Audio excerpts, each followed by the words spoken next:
আসসালামু আলাইকুম। আপনারা সবাই কেমন আছেন? আশা করি সবাই ভালো আছেন। প্রতিদিনের মতো একটা রান্না নিয়ে চলে আসলাম আপনাদের সামনে। আজকে রান্না করব বেগুন দিয়ে পুঁটি মাছ আর হচ্ছে পাঙ্গাস মাছ দিয়ে ওই যে ওদের কি বলে, চাল কুমড়ো আর আলু দিয়ে ঝোল রান্না করব। তাই সব কিছু কেটে গুছাই নিছি। এখন পুঁটি মাছতে বেগুন দিয়ে এই তরকারিটা রান্না করলে খুবই ভালো লাগে খাইতে। আর পেঁয়াজ মরিচ মশলা, এখন পুঁটি মাছটার ভিতর রসুন জিরা হলুদ লবণ তেল দিয়ে একটু মাখায় রাখছি। এখন এই পাশে মাছটা ভাজতে দিয়েছি। এখন এই পাশে কাঁচা মরিচ আর পেঁয়াজ একটু বাদামি কালার করতেছি, ভাজার জন্য একটু বাদামি কালার করতেছি। তেলে ভাজতে থাকি, ভাজা শেষ। এখন এর ভিতর জিরা বাটা রসুন বাটা মরিচের গুঁড়ো লবণ হলুদের গুঁড়ো একসাথে দিয়ে এটা একটু বাদামি করা পেঁয়াজের ভিতরে এই মশলা দিয়ে একটু ভালোভাবে কষায় নিচ্ছি।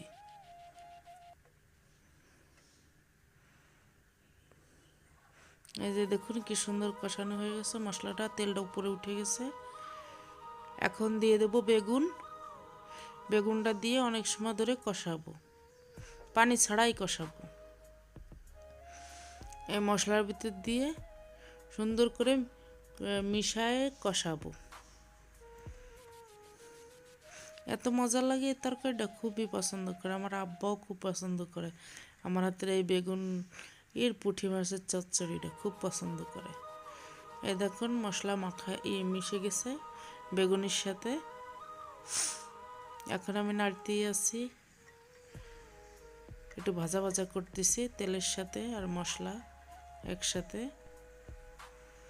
আপনারা অবশ্যই একবার রান্না করে খাবেন, দেখবেন খুবই মজা লাগবে তরকারিটা। এই যে মাছটা আমি উল্টাই দিচ্ছি, পাঙ্গাস মাছ। এই দেখুন বেগুনটার মশলার সাথে মিশিয়ে দিছি, একেবারে মাখা মাখা হয়ে গেছে। এখন ওই পুঁটি মাছের যে মাখায় রাখছিলাম পাশে, এখন এই মাছটা একটু বেগুনের ভিতর দিয়ে একটু হালকাভাবে একটু মিশাচ্ছি। মিশাই দেওয়ার কারণ ওই যে কাঁচা মশলা তেল টেল সব কিছু দিয়েছি, একটু হালকাভাবে মিলাই দিলে মাছের ভিতরে মশলা লবণ টবণ যায়, খুবই মজা লাগে তরকারিটা খেতে। এই যে একটু মেশানো হয়ে যাচ্ছে।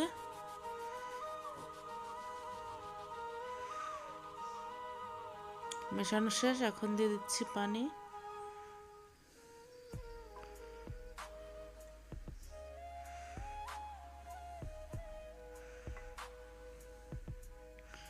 এই দেখুন পানি দিয়ে দিচ্ছি।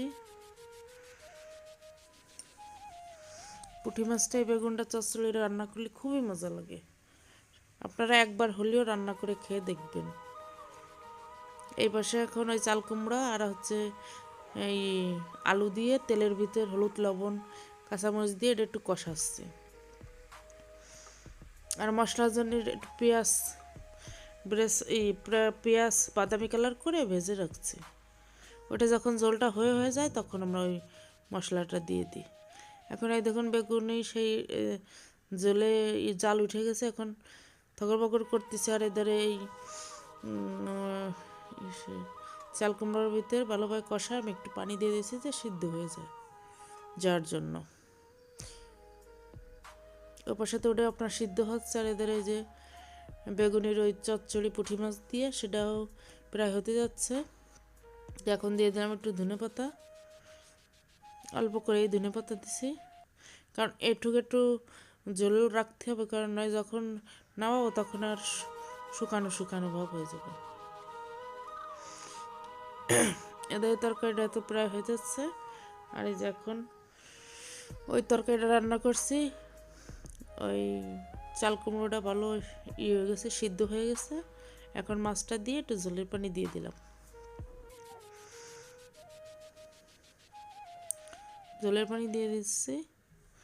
এখন এটা বলক উঠবে, এই যে বলক উঠে গেছে।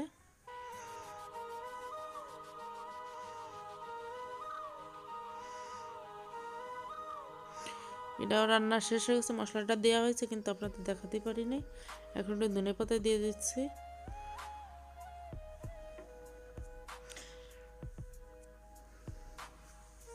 আমার ছোট ছেলে আবার এই পাঙ্গাস মাছ পছন্দ করে, তাই পাঙ্গাস মাছ খুব, এই দেখেন পাঙ্গাস মাছ পছন্দ করে বলে রান্না শেষ। এখন এই যে চলে আসছি, ওই যে বেগুনির তরকারিটা শেষ হয়ে গেছে রান্না, এখন এই তরকারিটাও রান্না, দেখেন কি সুন্দর কালার হয়েছে।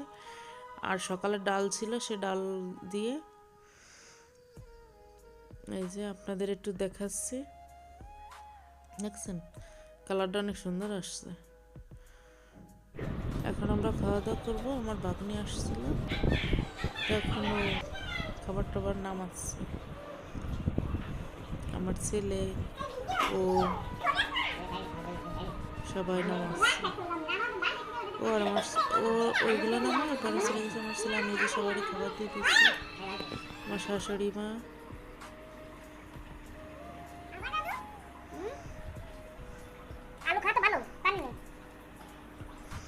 পুঁটি মাছের তরকারি দিচ্ছি। মাহিম তো খাবে পাঙ্গাস মাছের তরকারি, সে পুঁটি মাছের তরকারি খাবে না।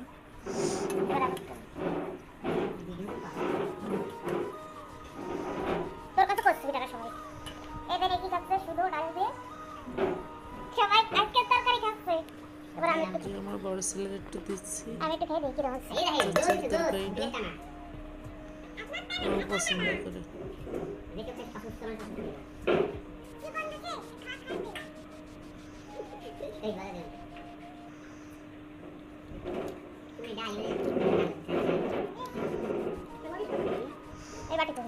আমার ভাগ্নি দিচ্ছি।